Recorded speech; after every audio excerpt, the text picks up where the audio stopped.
Víctimas de desaparición forzada son aquellas personas que desaparecen de entre sus seres queridos y de su comunidad cuando agentes estatales, o con el consentimiento del Estado, las detienen por la calle o en su casa y después lo niegan o rehúsan decir dónde se encuentran.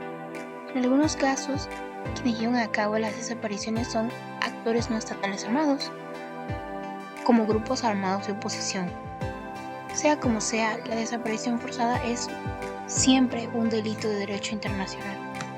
A menudo, estas personas nunca son puestas de nuevo en libertad y no llega a conocer su suerte. Con frecuencia las víctimas sufren tortura y muchas son objeto de homicidio o viven con el temor constante de que las maten. Saben que en sus familias desconocen por completo su paradero y que es poco probable que alguien acuda a su ayuda. Incluso si escapan de la muerte, son liberadas, las cicatrices físicas y psicológicas permanecerán. El problema. Un instrumento de terror. La desaparición forzada se usa a menudo como una estrategia para sembrar el terror en la sociedad. La sensación de inseguridad y miedo que genera no se limita a los familiares cercanos de las personas desaparecidas, sino que también afecta a las comunidades y a la sociedad en su conjunto. Un problema global. Ampliamente utilizadas por las dictaduras militares en su momento, ahora se producen desapariciones en todas las regiones del mundo y en una gran diversidad de contextos. Se practican con asiduidad en los conflictos internos, especialmente a manos de gobiernos que intentan reprimir a opositores políticos o de grupos armados de oposición. ¿Quiénes están en una situación de riesgo? Las desapariciones parecen estar dirigidas específicamente contra defensores y defensoras de los derechos humanos, familiares de víctimas, testigos clave y profesionales del derecho. Los familiares y amistades de las personas que han desaparecido sufren una lenta angustia psíquica sin saber si tu hijo o hija, madre o padre todavía viven, dónde están recluidos ni qué trato reciben. Buscan la verdad, pueden comportar gran peligro para toda su familia, sin saber si su ser querido volverá alguna vez. Muchas personas viven en una situación de absoluta incertidumbre. Los hombres son las principales víctimas y las mujeres encabezan la lucha. En general, la gran mayoría de las víctimas de desaparición forzada son varones.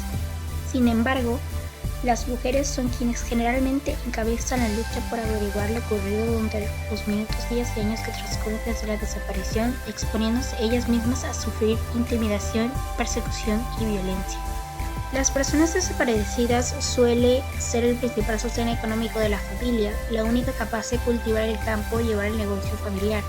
Esta situación puede llegar a empeorar debido a algunas leyes nacionales que no permiten cobrar una pensión ni ninguna otra ayuda si no se presenta el certificado de defunción. Detención arbitraria.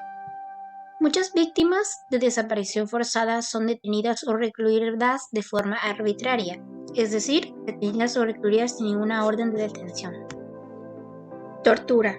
Las personas desaparecidas también corren gran peligro de sufrir tortura, puesto que quedan completamente fuera del amparo de la ley.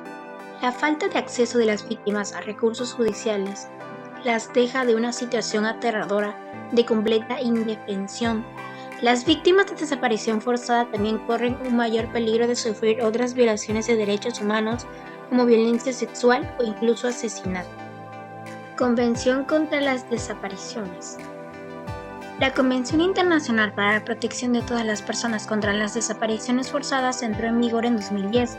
Su objetivo es evitar las desapariciones forzadas, descubrir la verdad cuando ocurren y garantizar que los supervivientes y las familias de las víctimas obtengan justicia, verdad y reparación. La Convención es uno de los tratados de derechos humanos más firmes jamás adoptados por la ONU, al contrario de que otros delitos de derecho internacional, como la tortura. La desaparición forzada no estuvo prohibida por un instrumento internacional legalmente vinculante hasta que la Convención entró en vigor en 2010. La Convención proporciona una definición del delito de desaparición forzada y establece las acciones que deben emprender los estados para prevenirlo, para investigarlo y para que se procese a los responsables. El órgano encargado de supervisar la aplicación de la Convención en el Comité contra la Desaparición Forzada, en el momento de ratificar o adherirse a la Convención o incluso en un momento posterior, los estados pueden declarar que conocen las competencias del comité para recibir y examinar las comunicaciones presentadas por víctimas o en nombre de ellas y por otros estados partes. El comité también proporcionará interpretaciones autorizadas de las convenciones. Las desapariciones forzadas son un problema grave en muchos países de todas las regiones del mundo, de México a Siria, de Bangladesh a Laos y de Bosnia a Herzegovina a España. Recientemente, Amnistía Internacional ha documentado desapariciones forzadas en algunos de los países que más violaciones de derechos humanos cometen. ¿Qué derechos humanos violan las desapariciones forzadas? Cada desaparición supone la violación de una serie de derechos humanos. Entre ellos están el derecho a la seguridad y la dignidad personales, derecho a no sufrir tortura ni otras penas o tratos crueles, inhumanos o degradantes, derecho a una condición de detenciones humanas, derecho a la persona jurídica, derecho a un juicio justo, a la vida familiar, a la vida. Matan a la persona desaparecida o se ignora su suerte. La tipificación de la desaparición forzada en la legislación mexicana. A nivel federal, la desaparición forzada fue tipificada el 25 de abril de 2001 en el artículo 215 a Código Penal Federal. No obstante, el tipo penal resulta inadecuado por lo que hace a la definición del sujeto activo, ya que restringe la autoridad del delito únicamente a los servidores públicos, dejando fuera de la definición a todas aquellas personas que con el apoyo, autorización o adquisiciones del Estado cometan delito. Además, el tipo penal reduce a el agente del Estado presente en los estándares internacionales mediante la denominación del servidor público, el cual queda circunscrito únicamente al Poder Ejecutivo, lo cual, como fue señalado por la propia Corte Interamericana de Derechos Humanos, esta definición presenta un obstáculo para asegurar la sanción de todos los autores, cómplices y cubridores provenientes de cualquier. Soy la estudiante Jimena Maestre de la Universidad Juárez Autónoma de Tabasco de la División Académica de Ciencias Sociales y Humanidades.